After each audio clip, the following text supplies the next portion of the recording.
This is David Dubal. I am your host for the golden age of the piano. The sound and shape of the piano has been wedded to our psyches ever since the dawn of the Industrial Revolution.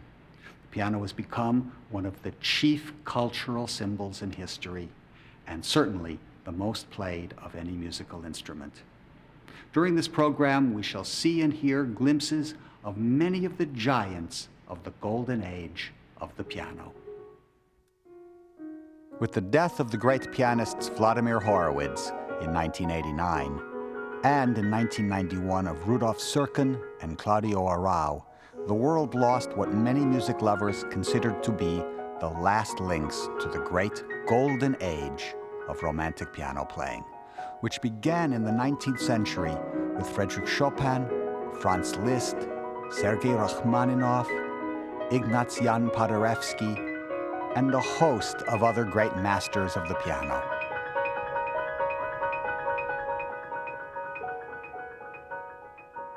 Claudio Arrau, Rudolf Serkin, and Vladimir Horowitz were each born in 1903. That momentous year saw mankind's first flight. Everywhere there was excitement.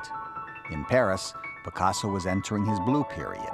The young Isadora Duncan had started to explore new aspects of the dance. Debussy and Ravel were creating magnificent new sounds on the piano.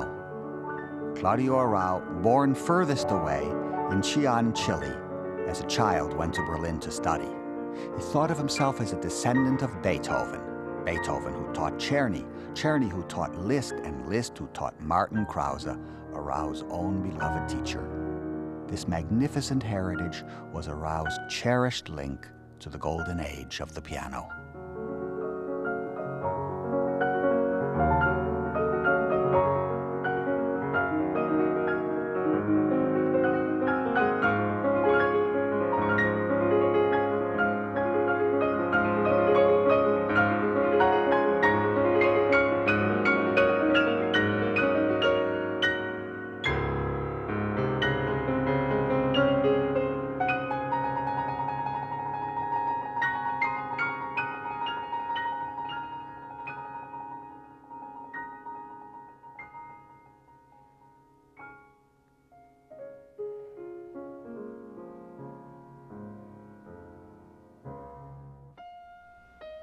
It was also 1903 when Rudolf Serkin was born in Austria. He was, many feel, the last glorious manifestation of the high German seriousness which was formed from the legacy of Clara Schumann, Hans von Bülow, and Johannes Brahms. Serkin's playing possessed a special vision.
During that wonderful year of 1903, Vladimir Horowitz was born in Russia, a land filled with the tradition of great piano playing.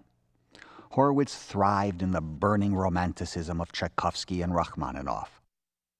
His own teacher, Felix Blumenfeld, was an assistant of Anton Rubinstein, the founder of Russian pianism. Horowitz was deeply proud of this spiritual heritage to Anton Rubinstein.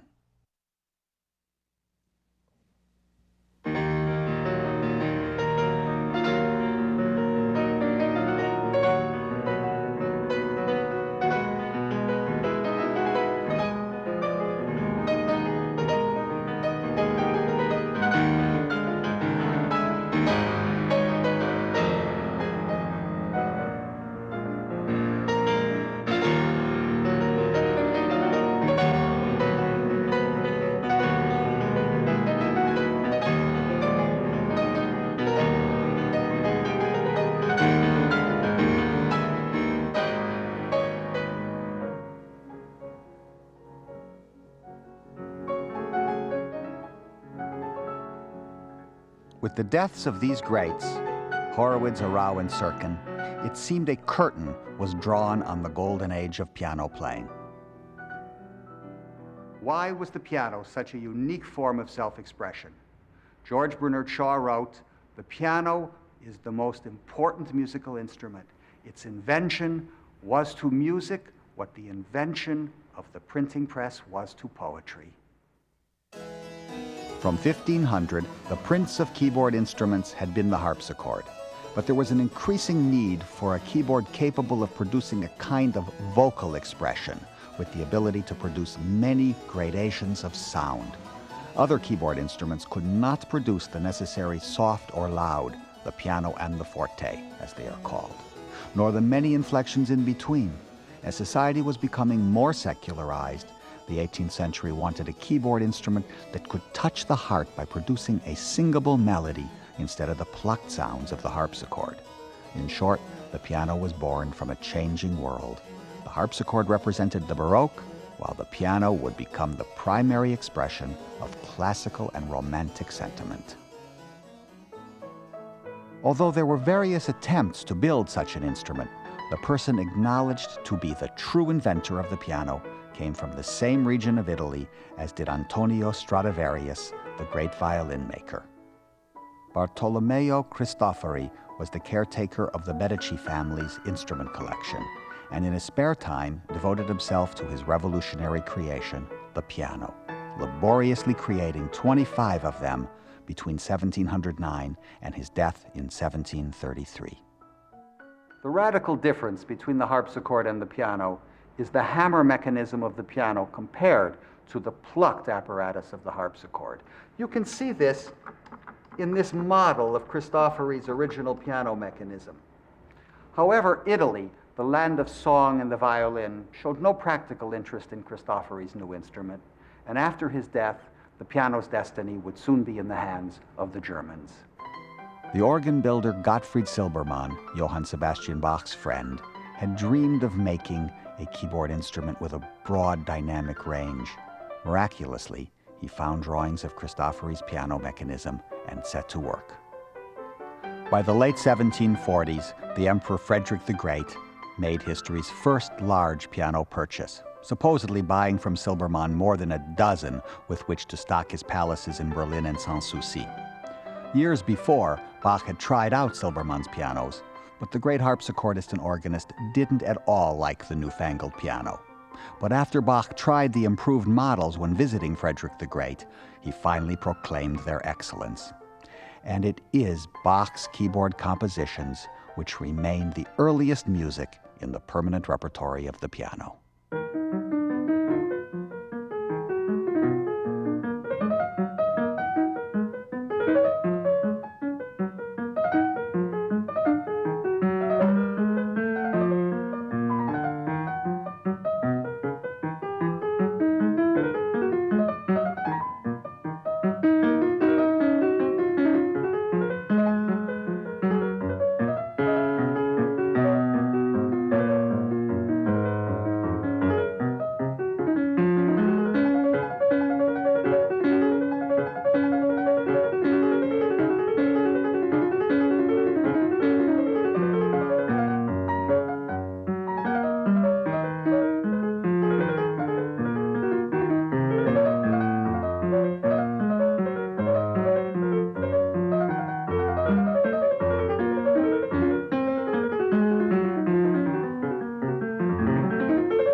Glenn Gould's Bach electrified the musical world. He was a legend in his own time. His death at age 50 in 1982 deprived the world of a great artist at the peak of his powers. In Glenn Gould's hands, each Bachian voice became a living organism. His Bach playing was that of an ecstatic romantic.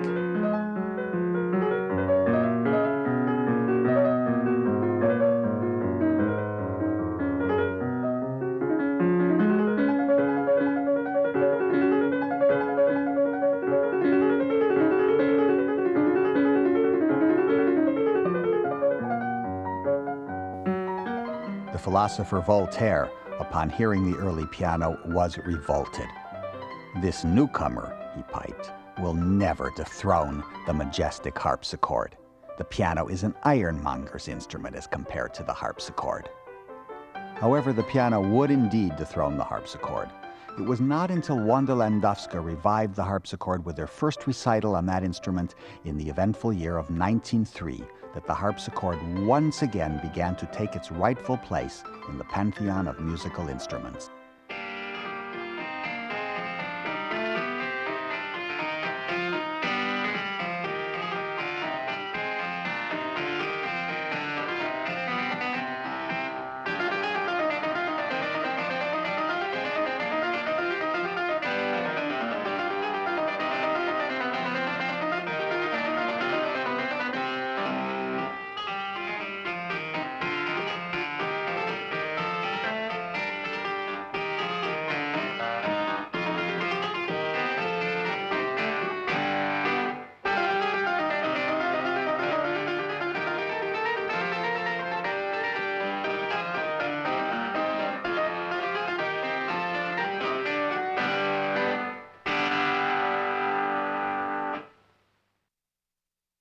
Landowska's concerts were like consecrations from Bach himself, and her face seemed illuminated by Bachian wisdom.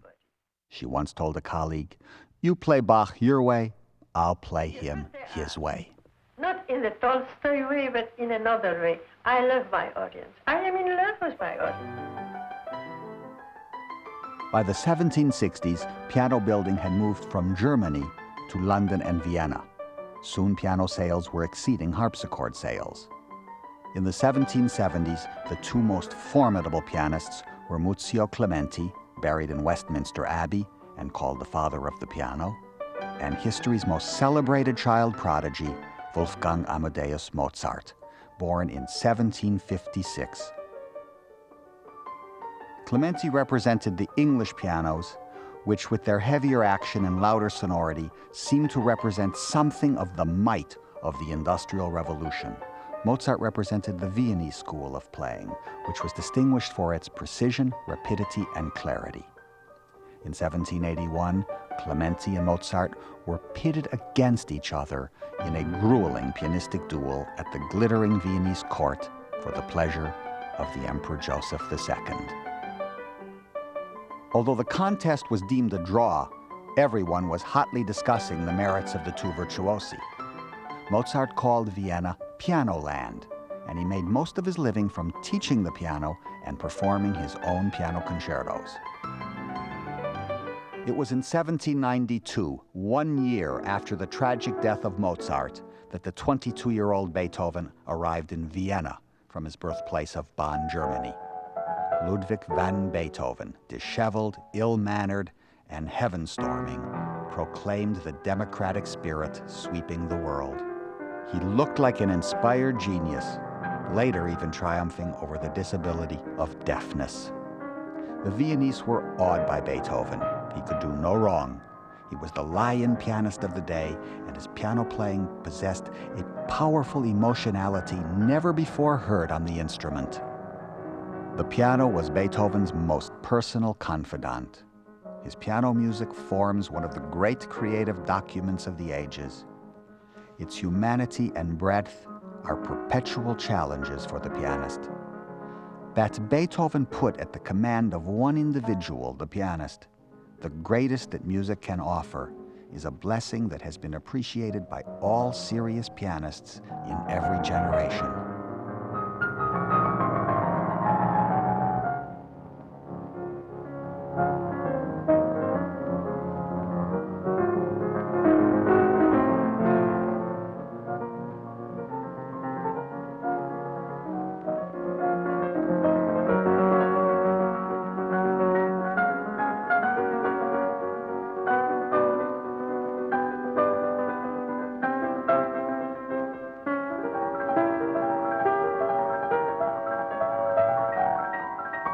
Myra Hess was one of the most revered musicians of the golden age of the piano.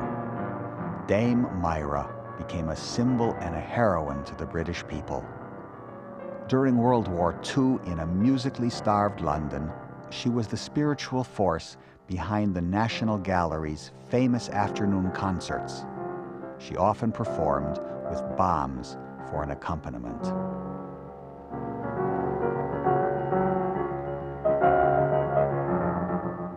By Beethoven's death in 1827, the piano was overwhelmingly the favorite of all instruments of the ever-expanding middle class, both in the home and the concert hall.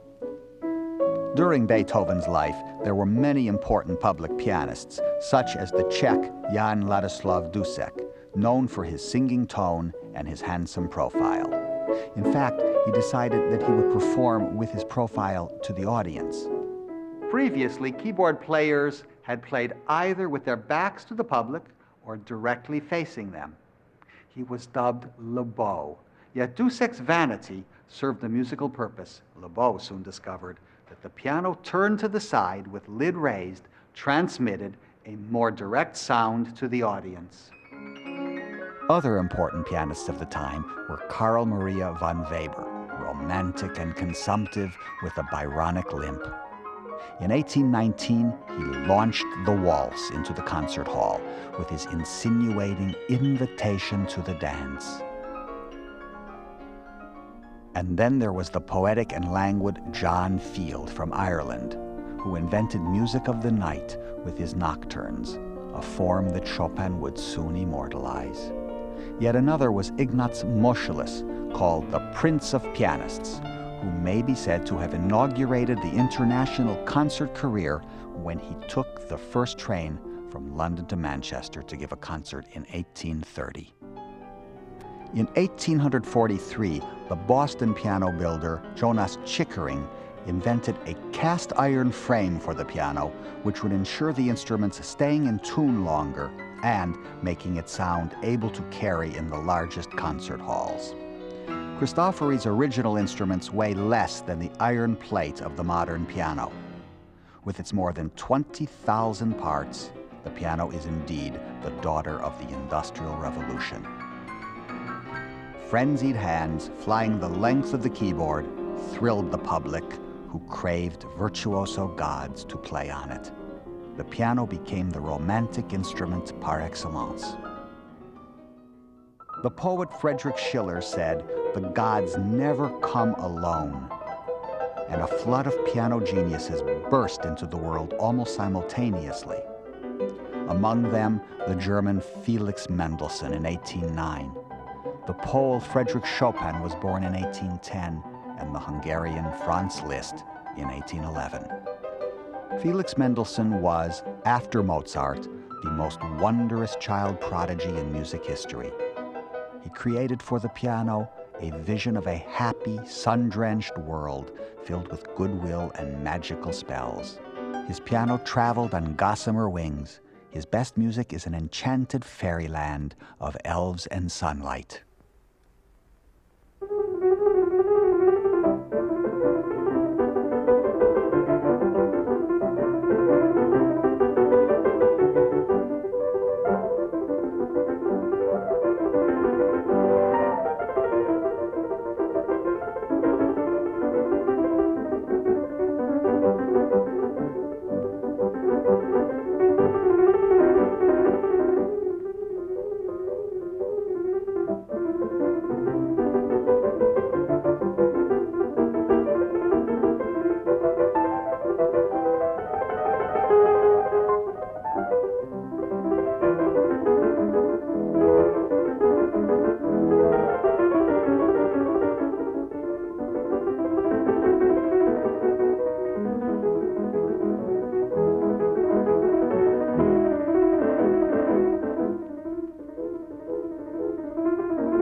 Arthur Rubinstein was one of the piano's dashing cavaliers, his joyous bravura proclaiming the grand manner. Rubinstein once said, "I am lucky to be a pianist. A splendid instrument, the piano. Just the right size, so you cannot take it with you." Frédéric Chopin, the poet of the piano, was a pianist of ethereal beauty. His music was born for the instrument. Chopin's pianistic influence was incomparable.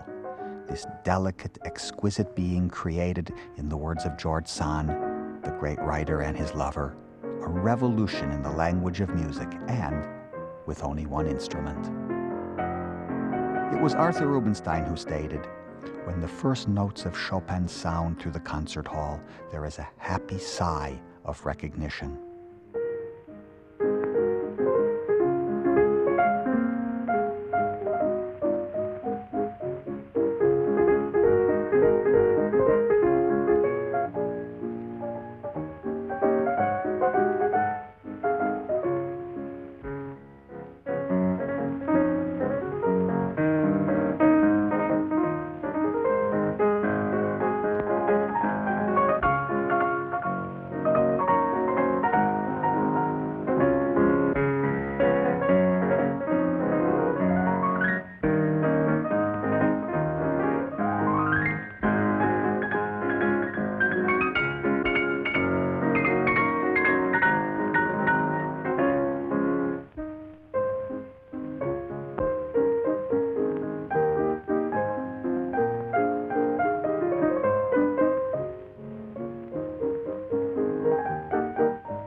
Alexander Brailovsky, one of the glamorous pianists of his day, supposedly was the first pianist in history to give all of Chopin's piano music in public in 7 recitals in 1924 in Paris. He is here literally put on a pedestal for public adoration.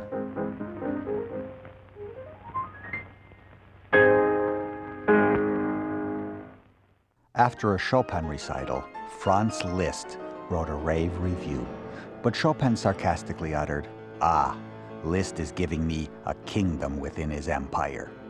Indeed, Liszt was the emperor of the piano. Before Liszt, no pianist dared give a whole concert of music for piano solo without putting on the program other instrumentalists and singers. Liszt's popularity was such that to share the stage with other musicians was unnecessary, and so he proceeded to invent the solo recital, even coining the term. It was at Milan in 1839 that Liszt gave history's first recital. He proudly said, "Le concert c'est moi, the concert is myself." He was likened to Dante, Napoleon, and Byron. Liszt wrote, "My piano is for me what his frigate is to a sailor or a horse to an Arab. Indeed, more. It is my very self, my mother tongue, my life. I confide to the piano all my dreams, my joys, and sorrows." When the writer Hans Christian Andersen first heard Liszt, he marveled. His divine soul flashed from his eyes. From every feature he grew handsome. Handsome as life and inspiration can make one. Liszt's piano music paints events from poetry to painting and sculpture, from fountains to battles, from sunsets to dreams of love and fairy tales.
The great romantic composer Robert Schumann, like Chopin, was born in 1810.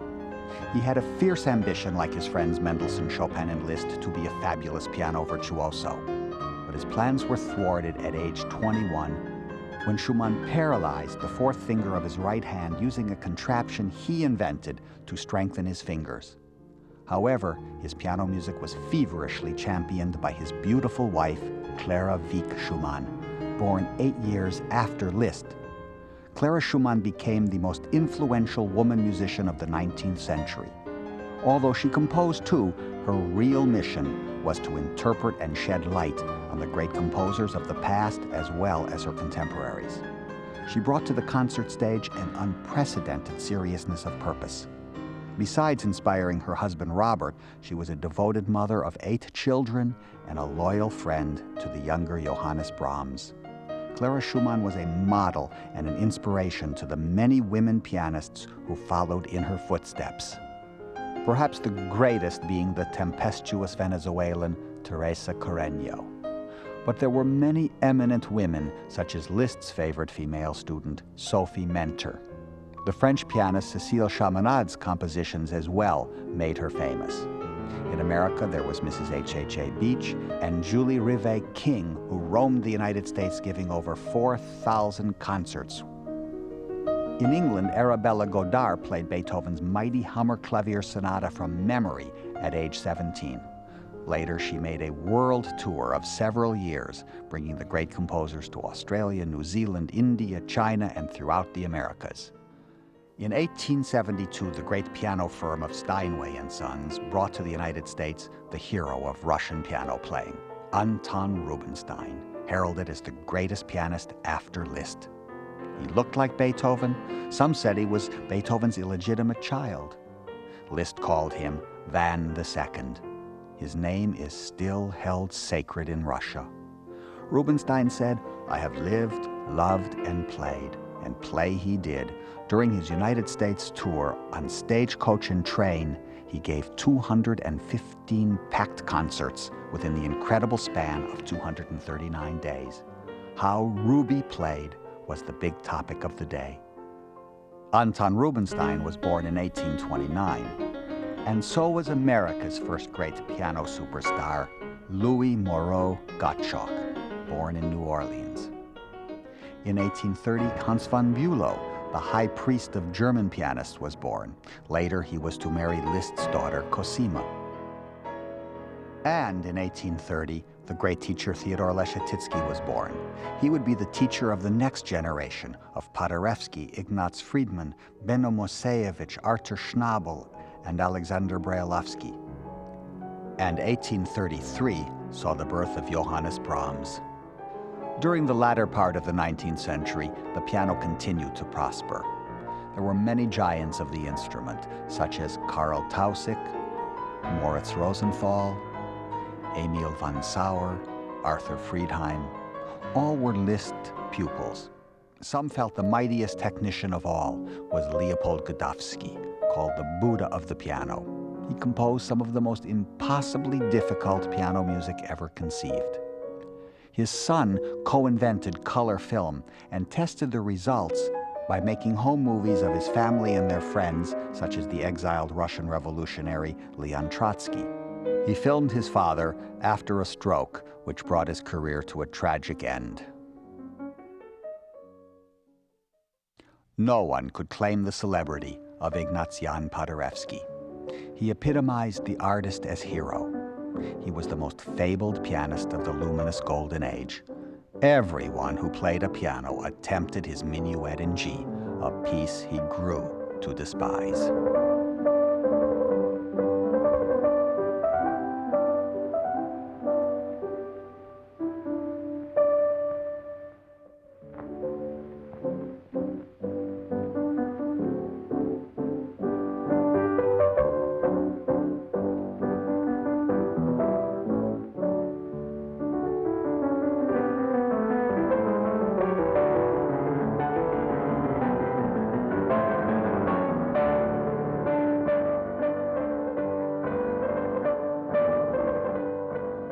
Paderewski's arrival, even in the smallest towns, sparked celebrations. He traveled in his private railroad car, and brass bands welcomed him with a rendition of his ubiquitous minuet. Paderewski, the greatest box office attraction of all time, made a fortune with his piano. He was also a rousing orator and Polish patriot. After the Great War, it was Paderewski who signed the treaty for his nation at the Versailles Conference. Soon after, this symbol of Poland became his country's first president.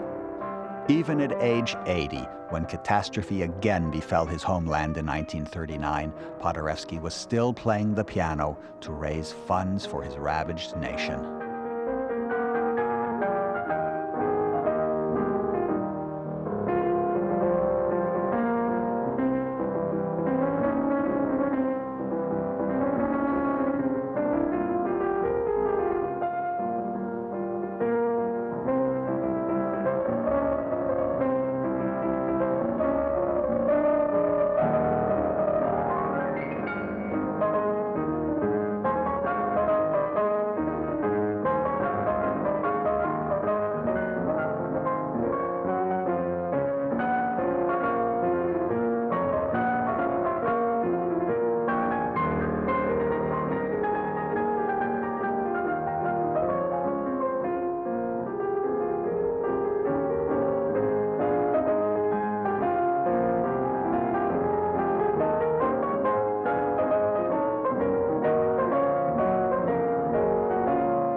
Ignatian Paderewski died in 1941.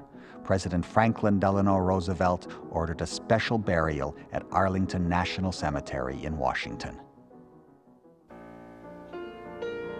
Paderewski's contemporary was Sergei Rachmaninoff.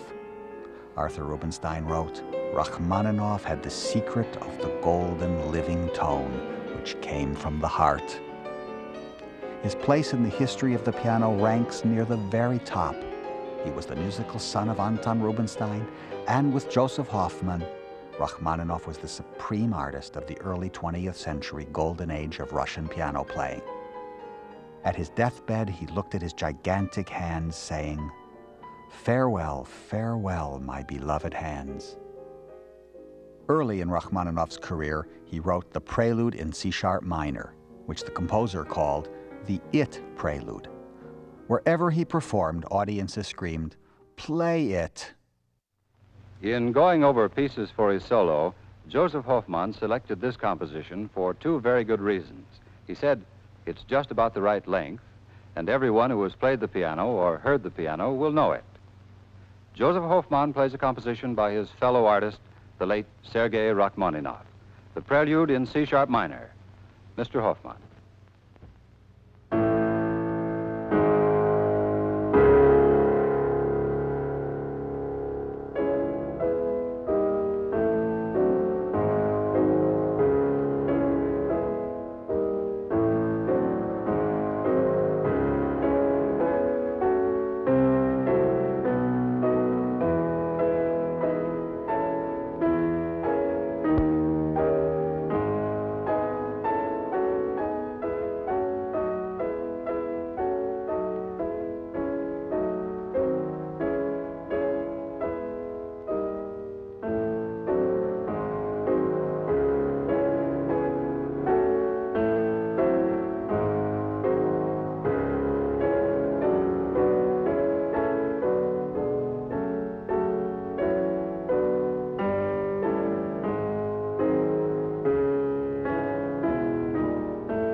Joseph Hoffmann was the most sensational child prodigy of the late 19th century.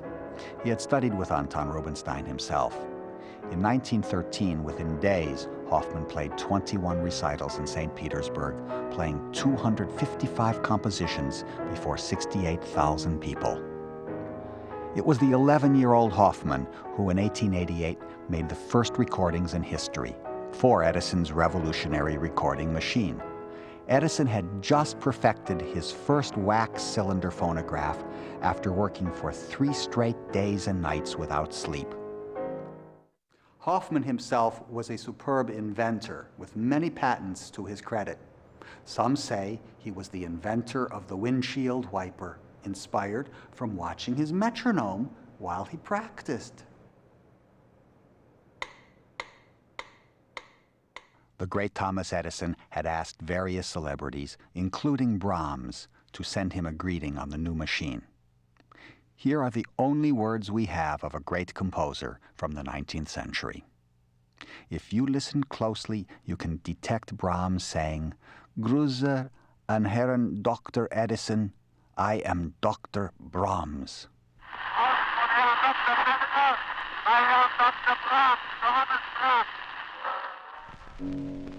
By the early 1900s, 20th century technology began to immortalize pianists on various kinds of recording devices. The brilliant and eccentric pianist Vladimir Dupal, who was born as far back as 1848, 1 year before Chopin's death, was the earliest pianist to have his career enhanced by a large number of recordings. For the first time in history, one could remain at home and hear music that was not performed live. One could listen to early recordings or piano rolls made by pianists such as Dupal, here playing on a player piano.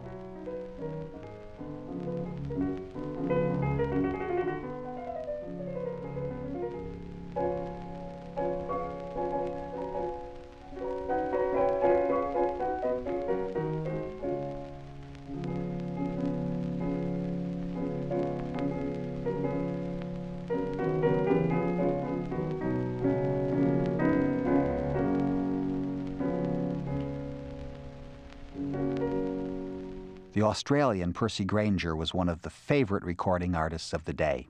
He actually got married at the Hollywood Bowl before 20,000 people. He was a fascinating character, filled with boundless energy. He would often jog from town to town on his concert tours. He was an important folk song collector also. Here he is playing the Irish folk song Maguire's Kick.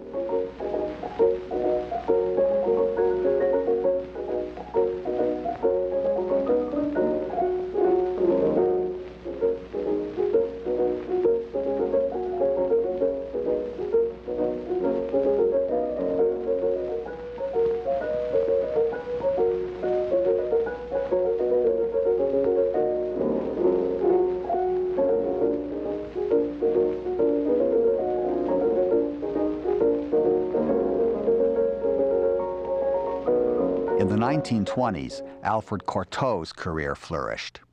From about 1925 to 35, he made more than 150 recordings, becoming one of the best-selling recording artists of the era. During that period, he also gave nearly 1,500 recitals in Europe alone. We see Cortot in a charming scene playing from Debussy's Children's Corner Suite. Here is an early attempt to use film and music together.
Arthur Rubinstein's numerous recordings were always bestsellers.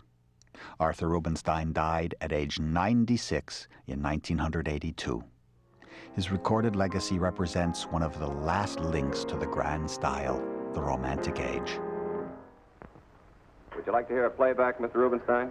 No, I didn't like it well enough. Let's have it once more, please. Certainly. Roll take. Arthur Rubinstein, Schumann, Aufschwung, take 10.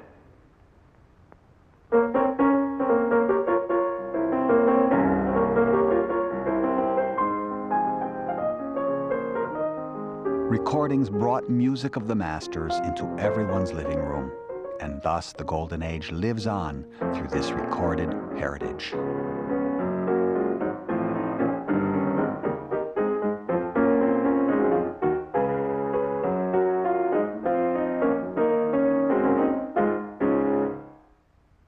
Arthur Rubinstein, Schumann Grillen, take 18, playback.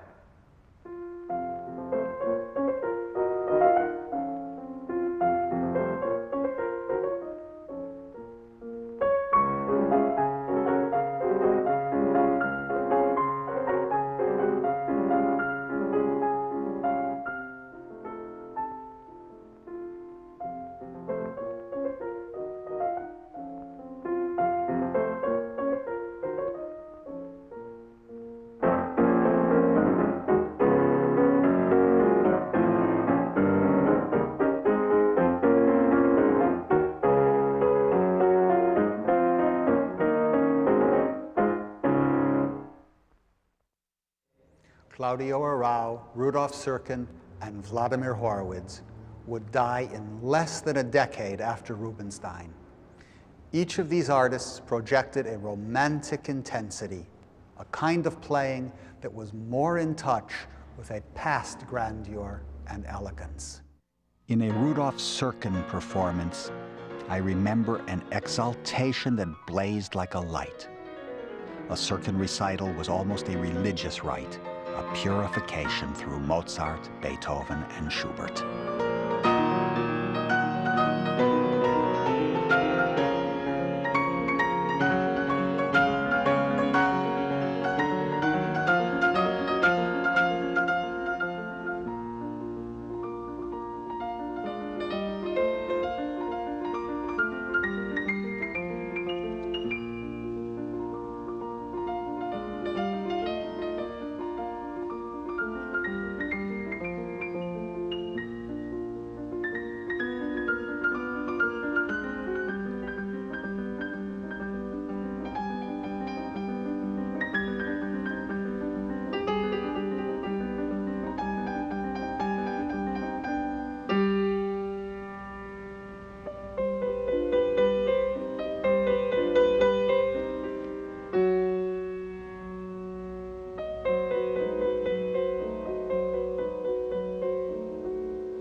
Claudio Arrau played with a passionate lyricism.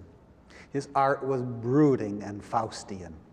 He thought of music in the 19th century sense, as sacred and mystical. When Arrau played, we were transported to a vanished era where art was not a form of mere therapy or simply to be enjoyed, but a way of life.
to an adoring world public, Vladimir Horowitz could do no wrong. During Horowitz's last years, it was as if the public was holding on to the last romantic, as he was often called. Horowitz appeared to be a force of nature. His technique and sonority sounded superhuman. People left his recitals dazed, feeling that they had heard something unique, perhaps even supernatural. It was as if they knew that with Horowitz, a glorious age would end.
The future will decide if the golden age of piano playing ended with Rubinstein, Arau, Serkin, and Horowitz.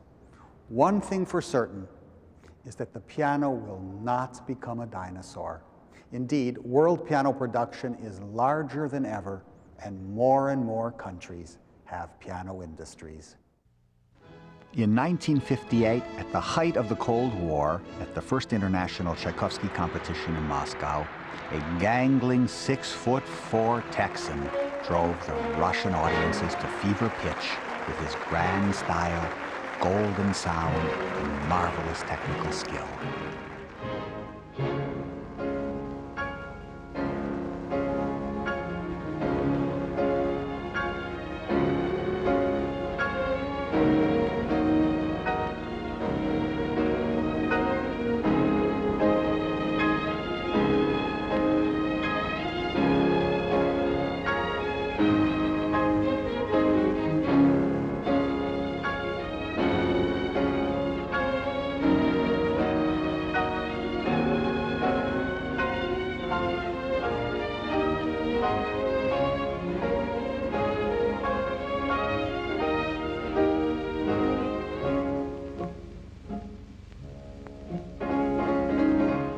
Van Cliburn's mother had studied with the formidable Liszt pupil Arthur Friedheim. His own teacher at New York's celebrated Juilliard School was the legendary Rosina Levine, wife of the great Joseph Levine, who had played with Anton Rubinstein. Van said, "The Russians are just like the Texans."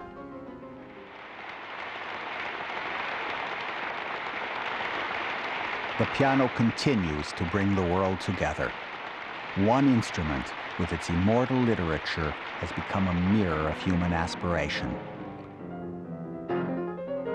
the pianist alone, with his piano, is communing to his audience in one of the world's great languages, which needs no translation.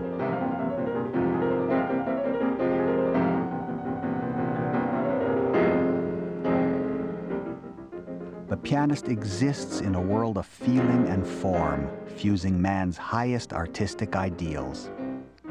Here on the concert stage, the spread of global understanding is possible. Indeed, more than ever, the human race hungers for the beauty and mastery that is so exemplified in the golden age of the piano.